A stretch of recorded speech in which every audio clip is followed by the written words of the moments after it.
Bukanlah suatu pertanyaan yang dilontarkan oleh ustadz-ustadz yang kemarin ramai itu, bukan itu. Ya. Ada permasalahan yang lebih dalam lagi, yang lebih berarti bagi kita. Kalau untuk membuat pertanyaan bisa kita juga. Kenapa Allah mendahulukan pembahasan Zionis di dalam surat Al-Baqarah daripada pembahasan yang lainnya yang berkaitan dengan ajaran apa di sana? Bismillahirrahmanirrahim. Segala puji bagi Allah, Tuhan sekalian alam. Salawat dan salam semoga dilimpahkan kepada Nabi kita Muhammad SAW. Alhamdulillah, pada siang ini saya bisa bertemu dengan semua melalui virtual ini. Semoga Bapak Ibu penonton, pemirsa, pendengar, netizen semuanya berada dalam limpahan rahmat dan kesehatan dari Allah Subhanahu wa taala. Salawat dan salam semoga dilimpahkan kepada Nabi kita Nabi besar Muhammad sallallahu alaihi wasallam. Pada saat ini saya akan menyampaikan untuk memanfaatkan waktu terutama di masa pandemi ini dengan mendalami tafsir atau isi Al-Quran, sehingga dengan mendalami ini banyak yang saya ambil pemanfaatan dari pemahamannya itu sendiri, baik secara tafsir ataupun secara isi. Yang mendasari ini yaitu tiada lain, yaitu hadis Nabi kita Muhammad SAW, taraktu fikum amraini ma in tamassaktum bihima lan tadilu abada. Kitab Allah wa sunnah Rasulillah sallallahu alaihi wasallam, yang artinya aku tinggalkan untukmu dua perkara. Kalau seandainya kamu semua memegang dua perkara tersebut, niscaya kamu tidak akan sesat. Apa itu yang dua itu? Yaitu kitab Allah dan hadis Rasulullah Sallallahu Alaihi Wasallam. Maksudnya bahwa Rasul tidak meninggalkan kepada umatnya harta ataupun emas dan perak, tapi meninggalkan Al-Quran dan As-Sunnah. Dan saya di sini dalam kaitan konteks ini adalah memperdalam dari segi tafsir, dari segi pemahaman Al-Qur'annya itu sendiri. Pemahaman dari isi Al-Qur'an, pemahaman tafsir. Kita harus kembali kepada Al-Qur'an dan pemahamannya untuk menjauhkan kesesatan-kesesatan atau permasalahan. Para netizen yang saya hormati, muncul suatu pertanyaan, kenapa umat Islam punya Al-Quran tapi banyak terjadi kariweh, permasalahan, perdebatan, bahkan polemik. Padahal itu kita ini punya Al-Quran. Kenapa itu terjadi semua? Baik di antara kita, di antara golongan, baik yang berkaitan dengan kemasyarakatan atau pemerintahan. Jawabannya yaitu tadi, karena kita tidak kembali kepada Al-Quran. Kembali yang bagaimana? Ini di sini. Kembalinya tidak hanya sebagian. Kalau kita ingin menyelesaikan masalah dari pemahaman Al-Quran ini, kembalinya yang bagaimana? Yaitu kembali kepada Al-Quran secara komprehensif dari segi pemahamannya saja. Jadi yang dibutuhkan sekarang ini adalah kafah dari segi pemahaman. terhadap Al-Quran itu sendiri. Bukan kafah dari Islamnya dulu. Mungkin itu lain lagi. Nah, karena yang dibutuhkan adalah sekarang ini mungkin bagaimana cara untuk mendapatkan solusi permasalahan yang dihadapi oleh umat. Itu yang dibutuhkan, kafah dari segi pemahaman. Karena dari segi pemahaman pun sudah berarti kita juga melaksanakan Al-Quran itu sendiri. Adapun kafah dari Islamnya kafah, itu permasalahan lain lagi. Ya, itu mungkin harus didalami lagi pemahamannya terhadap yang kaitan dengan Islam kafah, tapi untuk kondisi sekarang ini. Adanya permasalahan kaitannya dengan ramai dengan organisasi kemasyarakatan, baik itu NU atau Muhammadiyah atau Wahabi atau mungkin HTI atau mungkin 212 atau Al-Wasliyah. Ya. Permasalahan itu saya kira tidak akan bisa diselesaikan, tidak akan bisa legowo untuk menerima kalau belum satu pemahaman, yaitu pemahaman yang kafah, yang secara Al-Quran itu. Kita bisa bukti kembali bahwa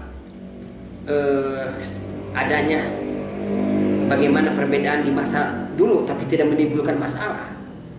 Mungkin di masa yang 4 Khalifatul Rasyidin, masa sahabat, atau di masa madzhab, itu juga ada perbedaan tapi tidak jadi masalah. Kenapa? Permasalahan perbedaan ketika itu tapi tidak menimbulkan masalah karena Qurannya, memahami Al-Qurannya sudah komprehensif. Dan kesalahan di organisasi kemasyarakatan mungkin saja terjadi di NU atau di Muhammadiyah atau di Wahabi atau di HTI, juga termasuk di FPI, di Al-Wasliyah, itu hanya kerikil-kerik aja. Tapi yang banyak perdebatan sekarang ini sebenarnya dalam politik, dalam pemerintahan, dalam kesehatan dan ekonomi. Sebenarnya kita juga bisa memberikan sumbangsih, memberikan transportasi pemahaman dari yang melatar belakangi kita. Mungkin ini terlalu jauh. Saya akan kembalikan kepada masalah pola untuk adanya pemahaman Al-Quran yang secara keseluruhan itu. Jadi memang permasalahannya ini yang jadi masalah. Kita ini belum punya referensi pemahaman secara kafah tadi, secara komprehensif tadi. Kita ini belum punya referensinya. Yang ada baru tafsir, ya, baru tafsir pemahaman, baru tafsir isi dari Al-Quran. Kalau untuk determinasi pemahaman yang lebih dekat kepada pemahaman ayat per ayatnya, ya, saya kira itu yang dibutuhkan, itu yang belum ada. Itu yang kita harus menciptakan bagaimana supaya pola ini ada, supaya bisa menjadi referensi dari semuanya. Tetapi dengan banyaknya tinggal diam di rumah ini, di masa ini, pendekatan dengan adanya keinginan ke arah itu, kemauan ke arah itu, mungkinlah yang mendekati, mungkin saja saya bisa menyampaikan minimalnya yang mendekatinya. Karena Al-Quran ini memang luas, bisa diterjemahkan secara luas, bisa diterjemahkan secara lugas, dan bisa diterjemahkan dengan pemikiran yang lebih tepatnya. Ya, tapi jangan terbuka luas, tapi bablas, tapi harus kita memahami secara luas tapi terbatas, sesuai dengan kaidah idza tadayaqa tawassa'a wa idza tawassa'a tadayaqa. Apabila melebar maka kita bisa sempitkan, dan apabila sempit kita lebarkan. Ini acuannya, mungkin acuannya untuk memahami Al-Quran. Hal ini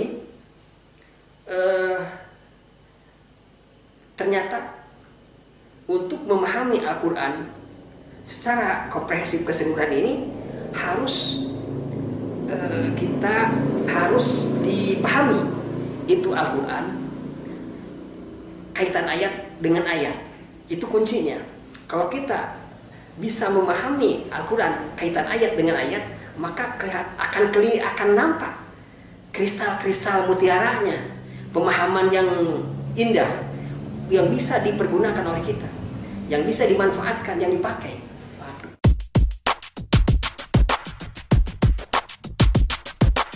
Saudara-saudara sekalian, selamat sore. Pada hari ini kami akan menyampaikan beberapa hal terkait dengan perkembangan penanganan COVID-19. Oleh karena itu, kita harus merasa aman apabila berada di rumah. Kita harus tetap berada di rumah, produktif di dalam rumah, bekerja dari rumah, belajar dari rumah, dan beribadahlah di rumah. Dengan Cirekem, gara-gara pandemi ini, alhamdulillah dapat tafsir. Jangan kalah sama ayam Cirekem, keluar nauk. Jangan kalah sama ayam Cirekem, keluar anak. Tapi bukan masalahnya karena pandemi. Tapi pandemi mudah-mudahan segera hengkang dari negara kita ini. Tapi ini berkah Cirekem saja. Berkah Cirekem dapatlah satu pemahaman. Seperti hanya ayam dengan Cirekemnya dapat anak. Yang memberikan pemahaman secara komprehensif yaitu tafsir yang memberikan pemahaman ayat per ayat, kaitan ayat per ayat, atau apa yang dinamakan munasabah ayat. Kalau seandainya diketahui isi atau pemahaman kaitan ayat dengan ayat yang lain, maka secara utuh Quran itu akan dipahami. Kalau sudah Quran itu secara utuh bisa dipahami, maka berarti bisa diketahui adanya tafsir komprehensif. Jadi tafsir yang komprehensif, yang kafah adalah harus dipahami Quran secara keseluruhan. Tetapi Al-Quran secara keseluruhan tidak bisa dipahami kecuali harus dipahami dulu kaitan ayat dengan ayat, munasabah ayat. Intinya bahwa tafsir yang saya sudah buat walaupun baru 1 juz, tetapi itu sudah bisa memberikan pola apa yang dibutuhkan tadi itu. Karena tafsir yang saya buat ini adalah tafsir tematik, yaitu menerangkan ayat per ayat, terutama dari kaitannya, sehingga ayatnya itu sendiri kemana pemahamannya akan terus diketahui kalau seandainya kaitan ayat dengan ayatnya itu diketahui dan dipahami. Baik surat yang panjang yang terdiri dari 286 ayat seperti surat Al-Baqarah, ataupun surat-surat yang lain yang di atas 200 jumlahnya atau yang di bawahnya itu, karena tidak ada lagi surat yang terpanjang kecuali surat Al-Baqarah. Ya, kecuali Al-Baqarah, maka surat apapun dan sebagaimanapun panjangnya, kalau seandainya kaitan ayat dengan ayatnya bisa dipahami dan diketahui, maka akan dipahamilah Al-Quran itu.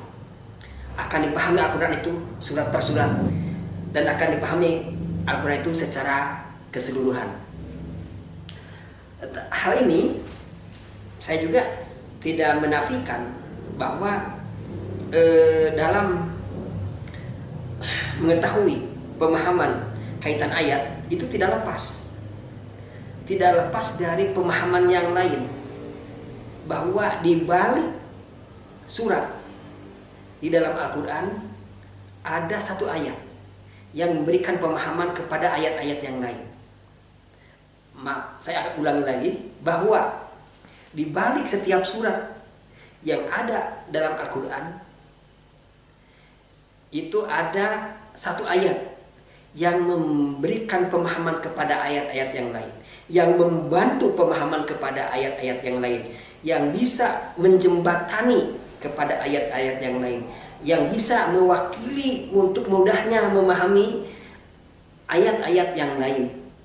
Itu bisa diteknisi pemahamannya itu dengan satu ayat saja. Ayat yang mana? Yaitu ayat yang terletak pada awal surat. Setiap ayat pada awal surat, maka itu memberikan pemahaman kepada ayat-ayat yang lain, kepada semua ayat yang lainnya.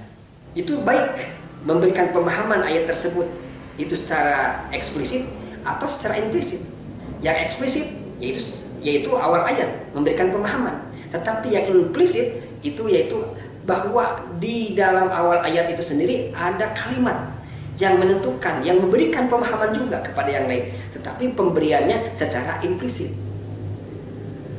Insya Allah hal ini maka saya berkeyakinan bahwa pola pemahaman Al-Quran secara kafah akan bisa diketemukan tafsirnya, tafsir tematiknya pemahaman ini di dalam, intinya ada di dalam buku yang saya buat ini. Di sini ada, saya bukan ingin mempromosikan buku ini buatan yang sudah dibuat, tetapi saya ingin mengenalkan supaya ada pemahaman, ada metodologi yang ditemukan untuk memahami Al-Quran.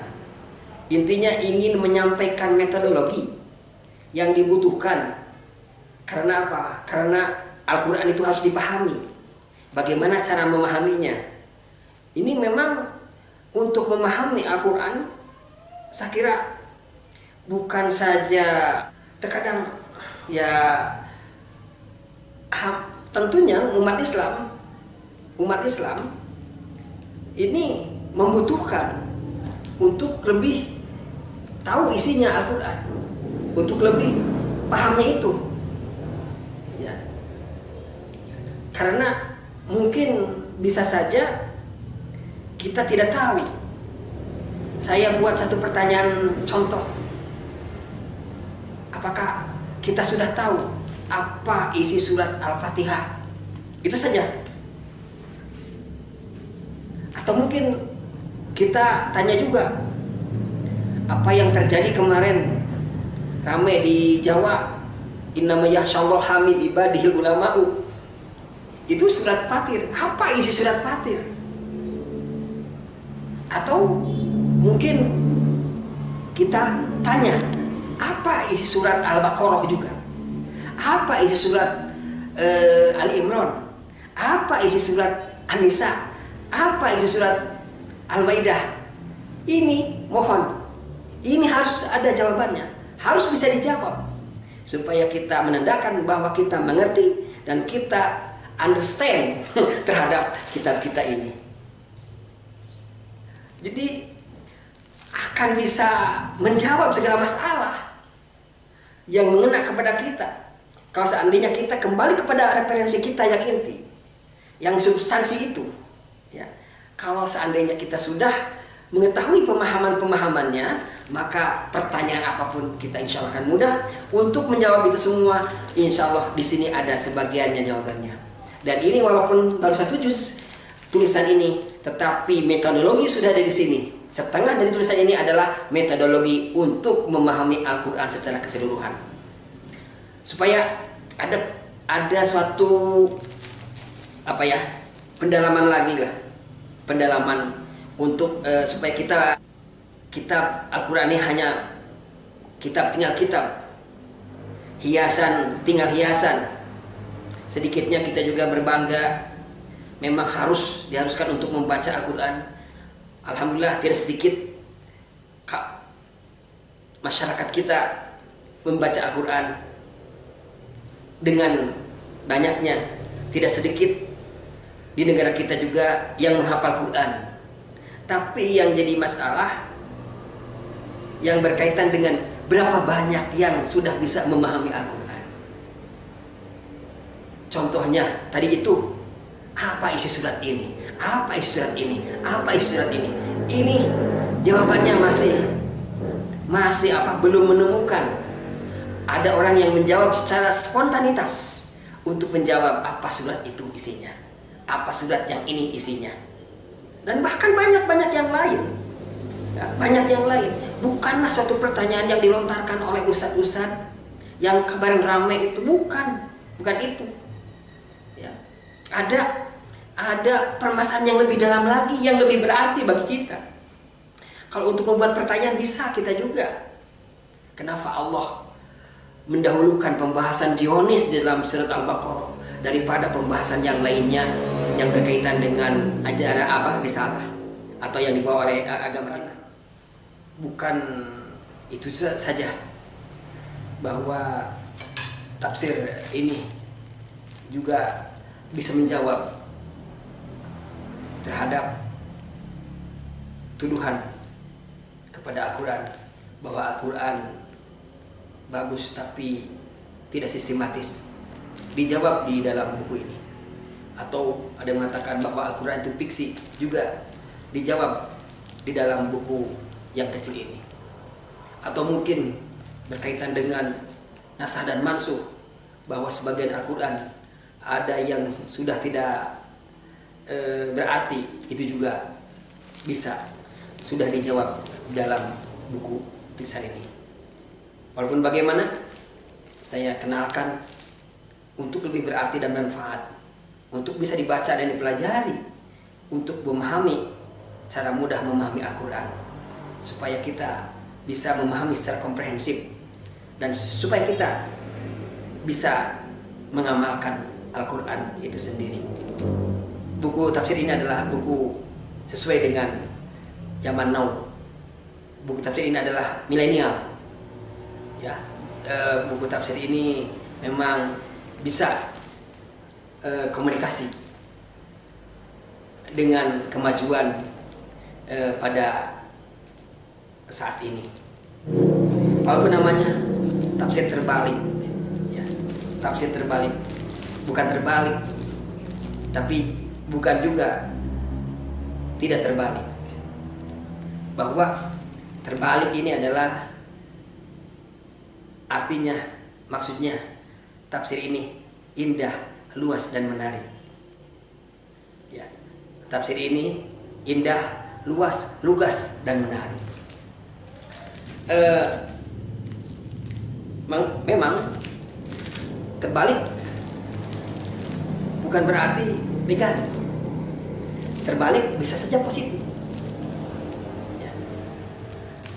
Saya ambil bahwa terbalik ini dari teknis bahasa Al-Quran yang disampaikan Allah. Kalimatnya senantiasa kita menemukan terbalik kalimatnya. Terbalik juga itu diambil dari Al-Quran.